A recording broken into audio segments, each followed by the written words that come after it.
Xin chào các bạn, có một khán giả có ý tôi nói về một quan điểm cho rằng trước khi chính phủ的Bắc Việt thì ở Trung Nguyên hầu như chưa biết hoặc chưa懂得公容.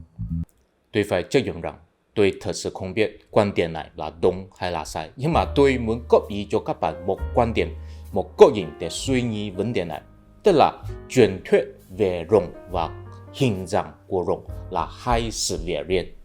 Đầu tiên, không chỉ ở Đông Á, ở nhiều nơi trên thế giới đều có truyền thuyết là nhắc đến một động vật thần thoại có hình tượng tương tự với con rồng.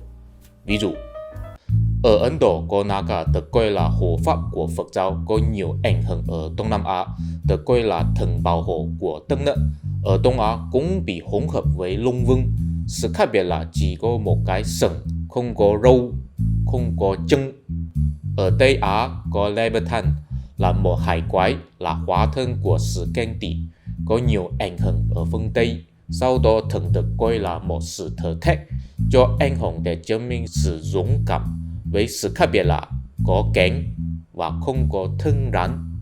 Các bạn thân mến, tuy bây giờ chúng ta có thể nhìn thấy Naga và Leviathan có sự khác biệt hiển nhiên với con rồng Đông Á, nhưng mà hình tượng con rồng Đông Á mà chúng ta nhìn thấy bây giờ cũng không phải có một kiểu giống nhau từ khi bắt đầu, cũng không phải là mỗi hình tượng được coi là rồng đều có hình dạng giống nhau. Khảo sát các di tích 3.000 năm trước, có nhiều nơi đều có di vật là có hình tượng con rồng, nhưng đều không giống nhau hoàn toàn. Ví dụ, ở khu vực Liêu Hà có ngọc Chơ Long, ngoài việc có thân thể khúc uốn ra, hầu hết không thể nhận ra là con rồng. Ở khu vực Vị Hà có Nghe Ngư Long, giống với con cá nhiều hơn con rồng, còn có Bằng Tô Ngạc Long, giống với cá sấu nhiều hơn con rồng. Ở khu vực Sào Hồ có Ngọc Long, giống với con rồng nhiều hơn nhưng không có chân.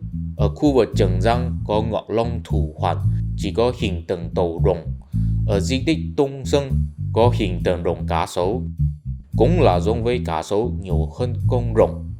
Các bạn thân mến, có lẽ các bạn sẽ thắc mắc rằng thế hình tượng con rồng mà chúng ta nhìn thấy bây giờ là được định hình vào khi nào? Theo quan điểm đa số là sau khi Triều Đông, tại vì trước khi Triều Đông chúng ta có thể tìm thấy các loại con rồng. Ví dụ, khi Triều Hán có rồng là có cánh, có sừng bò không phải sừng hươu. Khi Triều Tần có rồng là không có thân rắn mà là thân chó. Thế các bạn cũng sẽ thắc mắc rằng tại sao hình tượng con rồng mà chúng ta nhìn thấy bây giờ là được định hình sau khi Triều Đông? Sau đây chỉ là quan điểm cá nhân tôi thôi. Tuy đoán là vì sau khi Triều Đông, công nghệ in mới được phổ biến. Giả thuyết của tôi là trước khi sự phổ biến của công nghệ in, hình tượng con rồng chủ yếu là thể hiện bằng tác phẩm điêu khắc, và thông thường tác phẩm điêu khắc chỉ có thể ở lại một nơi cố định, cho nên không thể cho nhiều người nhìn thấy, sự ảnh hưởng cũng không mạnh lắm. Nhưng sau khi có sự phổ biến của công nghệ in, nghệ sĩ có thể vẽ ra rồng, sau đó in ấn và lưu truyền các nơi, cho nên sự ảnh hưởng có thể mạnh hơn. Dần dần cái hình tượng mà có đa số người yêu thích sẽ có thể bán nhiều hơn. Từ đó các nghệ sĩ cũng theo dõi hình tượng đó, cuối cùng có xuất hiện một hình tượng cố định hơn. Ý là sao?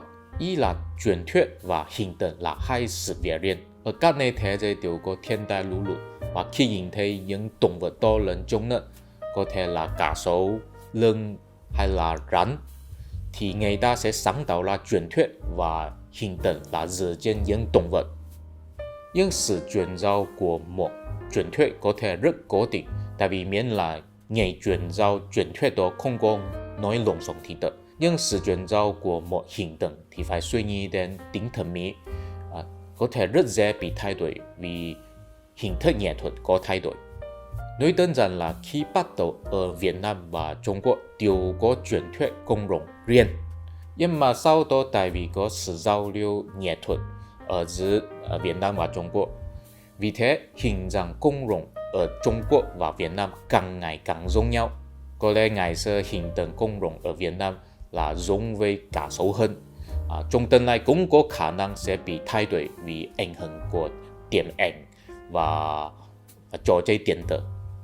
Kết luận, hình thức nghệ thuật sẽ quyết định hình tượng của câu chuyện, của truyền thuyết. Cho nên chúng ta có thể nghe thấy một câu chuyện là Long Sinh Kiều Tử, Tên chuyện công rộng có sinh ra chính công, nhưng chính công đều trông không giống nhau, tại vì mỗi công riêng là dành cho các loại trang trí riêng.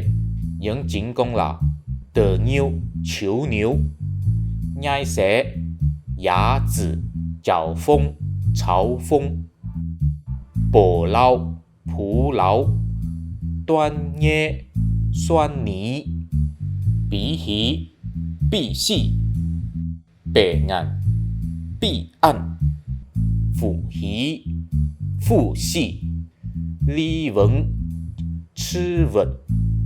Các bạn thân mến, nếu không nghĩ về sự khác biệt của các công rộng đều là vì thích hợp cho các loại trang trí, thế ý là mỗi công đều có biến thể DNA, đều là dị dạng,